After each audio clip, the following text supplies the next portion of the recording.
दोस्तों, राधिया ने ऐसा प्लान बनाया कि कामिनी खुद अपनी सच्चाई सबके सामने कबूल की। जी हाँ दोस्तों, वीडियो को लाइक नहीं किया तो लाइक करें और चैनल पर नए हैं तो चैनल को सब्सक्राइब जरूर करें। दोस्तों, कहानी में अब आ चुका है सबसे बड़ा ट्विस्ट, जहां पर राधिया एक ऐसा कदम उठाने वाली है जिससे कामिनी की पूरी सच्चाई सबके सामने आने वाली है। जिस कामिनी ने इतने दिनों से पूरे मित्तल परिवार को अपने झूठ के जाल में फंसा रखा था, अब उसी कामिनी की पोल खुलने वाली है और यह सब होने वाला है सिर्फ और सिर्फ राधिया की समझदारी की वजह से। लेकिन दोस्तों, ये रास्ता इतना आसान नहीं होने वाला, क्योंकि इस समय पूरा मित्तल परिवार राधिया से नफरत कर रहा है और कोई भी उसकी बात सुनने को तैयार नहीं है। वीडियो को लाइक जरूर कर दीजिए और अगर आप चैनल पर नए हैं तो चैनल को सब्सक्राइब जरूर करें। दोस्तों, आप लोग जानते हैं कि उस दिन स्टोर रूम में जो कुछ भी हुआ, उसके बाद पूरा माहौल बदल चुका था। एकता ने अपनी आंखों से अहम और कामिनी को एक साथ देख लिया था और जैसे ही यह बात पूरे परिवार को पता चली तो सब लोगों ने इसका दोष राधिया के ऊपर डाल दिया। सब लोग यही कहने लगे कि अगर राधिया स्टोर रूम का दरवाजा नहीं खोलती तो शायद यह सच कभी सामने नहीं आता। राधिया बार बार सबको समझाने की कोशिश करती रही कि उसने कुछ गलत नहीं किया, लेकिन उसकी बातें सुनने वाला कोई नहीं था। दादी तो सबसे ज्यादा गुस्से में थीं। दादी ने साफ शब्दों में कह दिया था कि इस घर की सारी परेशानियों की जड़ सिर्फ राधिया है। रजनी भी उस समय बहुत परेशान थी और वह भी राधिया से नाराज हो चुकी थी। प्रथम भी धीरे धीरे राधिया से दूरियां बनाने लगा था। दोस्तों, जिस राधिया ने हमेशा इस परिवार का साथ दिया, आज वही राधिया अकेली पड़ चुकी थी। लेकिन कहते हैं ना कि जब इंसान का दिल साफ होता है तो भगवान उसका साथ जरूर देते हैं। राधिया के ऊपर भोले बाबा की कृपा थी और अब उसे कामिनी की सच्चाई का पता चल चुका था। एक दिन राधिया कुछ सामान लेने के लिए ऊपर जाती है, तभी उसे कामिनी के कमरे से आवाज सुनाई देती है। कामिनी अपने कमरे में अकेली होती है और शीशे के सामने खड़ी होकर खुद से बातें कर रही होती है। राधिया धीरे से दरवाजे के पास जाकर सब सुनने लगती है। तभी कामिनी जोर जोर से हंसते हुए कहती है कि हमने पूरे मित्तल परिवार को कितना बड़ा बेवकूफ बना दिया। हमारे पेट में कोई बच्चा नहीं है, लेकिन सब लोग हमारी बातों पर आंख बंद करके विश्वास कर रहे हैं। बस कुछ दिन और फिर हम इस घर से खूब सारे पैसे लेकर यहाँ से हमेशा के लिए चले जाएंगे। दोस्तों, ये बात सुनकर राधिया के पैरों तले जमीन खिसक जाती है। उसे समझ नहीं आता कि आखिर कोई इंसान इतना बड़ा झूठ कैसे बोल सकता है। तभी कामिनी वहाँ पर पपीता खाने लगती है और खुद ही कहती है कि जब पेट में बच्चा है ही नहीं तो हमें क्या फर्क पड़ेगा कि हम क्या खा रहे हैं। राधिया यह सब अपनी आंखों से देख लेती है और अब उसे पूरा यकीन हो जाता है कि कामिनी सिर्फ पैसों के लिए यह नाटक कर रही है। लेकिन दोस्तों, सबसे बड़ी समस्या ये थी कि आखिर राधिया की बात पर विश्वास करेगा कौन। पूरा परिवार तो पहले ही उससे नफरत करने लगा था। अगर वह सीधे जाकर यह बात सबको बताती तो शायद कोई उसकी बात नहीं मानता। राधिया बहुत ज्यादा परेशान हो जाती है। उसकी आंखों में आंसू आ जाते हैं और वह भोले बाबा के सामने हाथ जोड़कर प्रार्थना करने लगती है कि हे भोले बाबा, अब आप ही कोई रास्ता दिखाइए, क्योंकि अगर कामिनी का सच सामने नहीं आया तो यह परिवार बर्बाद हो जाएगा। तभी राधिया फैसला करती है कि उसे यह बात अपने पति प्रथम को बतानी चाहिए। दोस्तों, भले ही प्रथम उससे नाराज था, लेकिन कहीं ना कहीं राधिया को विश्वास था कि अगर प्रथम सच जान जाएगा तो वह जरूर उसका साथ देगा। राधिया तुरंत प्रथम के पास जाती है। उस समय प्रथम अपने कमरे में कुछ जरूरी फाइलें देख रहा होता है। जैसे ही राधिया उसके पास जाती है तो प्रथम बिना उसकी तरफ देखे कहता है कि अब तुम्हें यहाँ आने की जरूरत नहीं है, तुम अपना काम देखो और हमें अपना काम करने दो। ये बात सुनकर राधिया का दिल टूट जाता है, लेकिन फिर भी वह हिम्मत नहीं हारती। वह धीरे से कहती है कि प्रथम सर, हमारे पास ऐसा सच है जो इस पूरे परिवार को बहुत बड़ी मुसीबत से बचा सकता है। ये सुनते ही प्रथम थोड़ा रुक जाता है। वह राधिया की तरफ देखता है और कहता है कि आखिर ऐसी कौन सी बात है। तब राधिया उसे सारी सच्चाई बता देती है। वह बताती है कि कैसे उसने कामिनी को अपने कमरे में खुद यह कहते हुए सुना कि उसके पेट में कोई बच्चा नहीं है और वह सिर्फ पैसे ऐंठने के लिए यह ड्रामा कर रही है। प्रथम पहले तो हैरान रह जाता है। उसे यकीन ही नहीं होता कि कामिनी इतना बड़ा झूठ बोल सकती है। लेकिन जब राधिया उसे पपीता वाली बात बताती है तब प्रथम को भी शक होने लगता है, क्योंकि कोई भी प्रेग्नेंट महिला ऐसा रिस्क नहीं ले सकती। दोस्तों, अब प्रथम को समझ में आ चुका था कि राधिया सच बोल रही है। वह पहली बार इतने दिनों बाद राधिया की आंखों में देखता है और उसे एहसास होता है कि उसने राधिया को कितना गलत समझा। प्रथम कहता है कि अगर यह सच है तो हमें बहुत सोच समझकर कदम उठाना होगा, क्योंकि सिर्फ आरोप लगाने से कुछ नहीं होगा। हमें ऐसा सबूत चाहिए जिससे कामिनी खुद अपने मुंह से सच कबूल कर ले। तभी राधिया और प्रथम मिलकर एक बहुत बड़ा प्लान बनाते हैं। दोस्तों, अब कहानी में आने वाला था सबसे धमाकेदार मोड़। वीडियो को लाइक जरूर कर दीजिए, क्योंकि आगे जो होने वाला है वह पूरे मित्तल परिवार की जिंदगी बदलने वाला है। अगले दिन पूरे परिवार के सामने राध्या एक खास फल लेकर आती है। वह कहती है कि मंदिर के बाबा ने यह फल दिया है और कहा है कि इसे प्रेग्नेंट महिला को खिलाना बहुत शुभ होता है। पूरा परिवार वहाँ पर मौजूद होता है। कामिनी भी वहाँ बैठी होती है। जैसे ही राध्या कामिनी को वह फल खाने के लिए देती है तो कामिनी अचानक घबरा जाती है। वह बार बार मना करने लगती है और कहती है कि हमें यह फल नहीं खाना। राध्या समझ जाती है कि कामिनी डर रही है। तभी राध्या कहती है कि अगर तुम्हारे पेट में सच में बच्चा है तो तुम्हें यह फल खाने में डर कैसा। पूरा परिवार भी कामिनी को समझाने लगता है कि इसमें कोई बुराई नहीं है, लेकिन कामिनी बार बार बहाने बनाने लगती है। दोस्तों, अब कामिनी बुरी तरह फंस चुकी थी। तभी राध्या अचानक वो फल कामिनी के मुंह के पास ले जाकर कहती है कि खाओ इसे। कामिनी गुस्से में आ जाती है और जोर से कहती है कि हमें किसी बाबा पर विश्वास नहीं है, और फिर गुस्से में वह सबसे बड़ी गलती कर देती है। वह चिल्लाकर कहती है कि जब हमारे पेट में कोई बच्चा है ही नहीं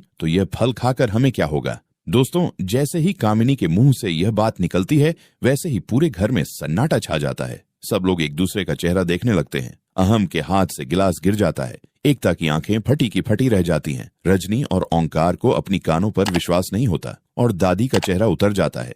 कामिनी को तभी एहसास होता है कि उसने गुस्से में आकर अपनी पूरी सच्चाई खुद ही सबके सामने बता दी है। कामिनी तुरंत बात को संभालने की कोशिश करती है।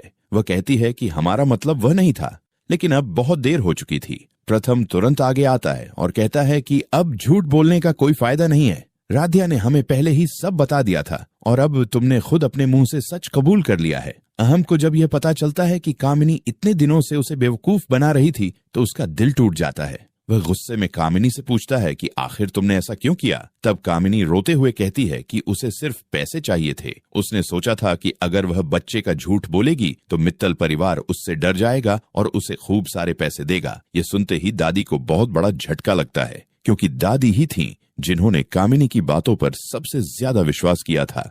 दोस्तों, अब पूरे परिवार को एहसास होने लगता है कि उन्होंने राध्या को कितना गलत समझा। रजनी रोते हुए राध्या के पास आती है और कहती है कि बहू, हमें माफ कर दो। हमने तुम्हारी एक भी बात नहीं सुनी और तुम्हें ही दोषी समझते रहे। ओंकार भी भावुक हो जाते हैं। वह कहते हैं कि हमारी राध्या बहू ने एक बार फिर इस परिवार को टूटने से बचा लिया। अगर आज राध्या सच सामने नहीं लाती तो शायद हमारा पूरा परिवार बर्बाद हो जाता। प्रथम भी सबके सामने स्वीकार करता है कि उसने राध्या को गलत समझा। वह कहता है कि राध्या हमेशा सच के साथ खड़ी रही और हमने ही उसे अकेला छोड़ दिया। दोस्तों, ये सब सुनकर राध्या की आंखों में आंसू आ जाते हैं, लेकिन इस बार यह आंसू दुख के नहीं बल्कि खुशी के होते हैं, क्योंकि आखिरकार आज सच की जीत हुई थी। पूरा परिवार अब फिर से राध्या के साथ खड़ा हो चुका था। एकता भी राध्या को गले लगा लेती है और कहती है कि अगर तुम नहीं होती तो हमें कभी सच्चाई पता ही नहीं चलती। उधर कामिनी अब पूरी तरह फंस चुकी थी। प्रथम तुरंत पुलिस को फोन करता है। पुलिस घर पहुंचती है और कामिनी को गिरफ्तार कर लेती है। जाते जाते कामिनी दादी की तरफ देखती है, क्योंकि कहीं ना कहीं दादी ने भी उसका साथ दिया था।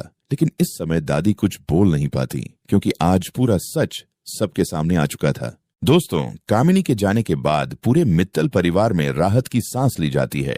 घर का माहौल जो इतने दिनों से तनाव से भरा हुआ था, अब धीरे धीरे ठीक होने लगता है। हर कोई राध्या की तारीफ कर रहा होता है, लेकिन दादी अंदर ही अंदर बहुत ज्यादा गुस्से में होती है। उन्हें यह बिल्कुल पसंद नहीं आ रहा था कि आज पूरा परिवार फिर से राध्या को इतना सम्मान दे रहा है। दादी अपने कमरे में जाकर गुस्से से कहती हैं कि यह लड़की हर बार कैसे जीत जाती है। हम जितनी बार इसे नीचे गिराने की कोशिश करते हैं, ये उतनी ही मजबूत होकर वापस आ जाती है। दोस्तों, अब ऐसा लग रहा था कि दादी फिर से कोई नई चाल चलने वाली है, क्योंकि दादी राध्या को इस घर में खुश नहीं देख सकती थी। उधर प्रथम अब पूरी तरह बदल चुका था। वह राध्या के पास आता है और कहता है कि हमें माफ कर दो। हमने तुम्हारे साथ बहुत गलत किया। हमने तुम्हारी बातों पर विश्वास नहीं किया, जबकि तुम हमेशा इस परिवार के लिए लड़ती रही। राध्या मुस्कुराकर कहती है कि परिवार में गलत फहमियां हो जाती हैं, लेकिन सबसे जरूरी बात यह है कि आखिर में सच सामने आ गया। दोस्तों, अब प्रथम और राध्या के रिश्ते में फिर से प्यार लौटने लगा था। दोनों पहले की तरह साथ समय बिताने लगे थे। पूरा परिवार भी चाहता था कि अब दोनों हमेशा खुश रहें। रजनी तो बहुत ज्यादा खुश थी। वह कहती है कि हमारी बहू ने इस घर की इज्जत बचाई है। वहीं ओंकार भी गर्व से कहते हैं कि राध्या जैसी बहू हर किसी को नहीं मिलती। घर में एक बार फिर खुशी का माहौल लौट आता है। सब लोग मिलकर पूजा करते हैं और भोले बाबा का धन्यवाद करते हैं कि उन्होंने सही समय पर सच सामने ला दिया। राध्या मन ही मन भोले बाबा का शुक्रिया अदा करती है, क्योंकि अगर उनकी कृपा नहीं होती तो शायद वह कभी कामिनी का सच पकड़ ही नहीं पाती। लेकिन दोस्तों, कहानी अभी खत्म नहीं हुई है, क्योंकि दादी अभी भी चुप बैठने वालों में से नहीं है। दादी के मन में अब भी राध्या के लिए नफरत भरी हुई है। वह सोच रही हैं कि आखिर कैसे राध्या को इस घर से दूर किया जाए। दोस्तों, क्या दादी फिर से कोई नई साजिश रचेंगी? क्या राध्या और प्रथम की खुशियों को फिर किसी की नजर लगने वाली है? ये सब जानने के लिए वीडियो को लाइक जरूर कर दीजिए, और अगर आप चैनल पर नए हैं तो चैनल को सब्सक्राइब जरूर करें। दोस्तों, अगले दिन सुबह पूरे घर में खुशी का माहौल होता है। रजनी खुद अपने हाथों से राध्या के लिए खाना बनाती है। एकता भी अब राध्या को अपनी छोटी बहन की तरह मानने लगी थी। अहम को अपनी गलती का एहसास हो रहा था कि उसकी वजह से पूरे परिवार में कितना बड़ा तूफान आ गया था। वह राध्या से माफी मांगता है और कहता है कि अगर तुम नहीं होती तो शायद हम कभी सच जान ही नहीं पाते। राध्या सबको समझाती है कि अब पुरानी बातों को भूल जाना चाहिए। लेकिन दोस्तों, दादी दूर खड़ी ये सब देख रही होती हैं और उनके चेहरे पर गुस्सा साफ दिखाई दे रहा होता है। दादी सोचती हैं कि अगर इसी तरह राध्या का सम्मान बढ़ता गया तो घर में उनकी बात सुनने वाला कोई नहीं रहेगा। इसीलिए दादी मन ही मन एक नई चाल चलने का फैसला कर लेती हैं। उधर प्रथम अब राध्या को पहले से ज्यादा प्यार और सम्मान देने लगा था। वह हर छोटी छोटी बात में राध्या का साथ देता था। दोस्तों, ये देखकर पूरा परिवार बहुत खुश था, क्योंकि इतने दिनों बाद आखिरकार दोनों के रिश्ते में फिर से मिठास लौट आई थी। ओंकार तो यहाँ तक कह देते हैं कि अब इस घर की सारी जिम्मेदारी धीरे धीरे राध्या और प्रथम को संभालनी चाहिए, क्योंकि दोनों ने साबित कर दिया है कि वे परिवार को जोड़े रखना जानते हैं। ये बात सुनते ही दादी के चेहरे का रंग उड़ जाता है। उन्हें डर लगने लगता है कि कहीं घर की सारी ताकत राध्या के हाथ में न चली जाए। दोस्तों, अब दादी के मन में फिर से एक नया तूफान उठने लगा था। लेकिन फिलहाल पूरा परिवार खुश था, क्योंकि आखिरकार सच की जीत हुई थी और झूठ हार चुका था। दोस्तों, अब देखना ये होगा कि दादी आगे क्या नया खेल खेलने वाली हैं। क्या राध्या हर बार की तरह इस बार भी सच्चाई का साथ देकर जीत पाएगी, या फिर दादी की नई चाल इस बार भारी पड़ने वाली है? आगे की कहानी और भी ज्यादा रोमांचक होने वाली है, इसलिए वीडियो को लाइक जरूर करें, और अगर आप चैनल पर नए हैं तो चैनल को सब्सक्राइब जरूर करें दोस्तों, ताकि आपको आने वाले हर नए ट्विस्ट की जानकारी सबसे पहले मिल सके।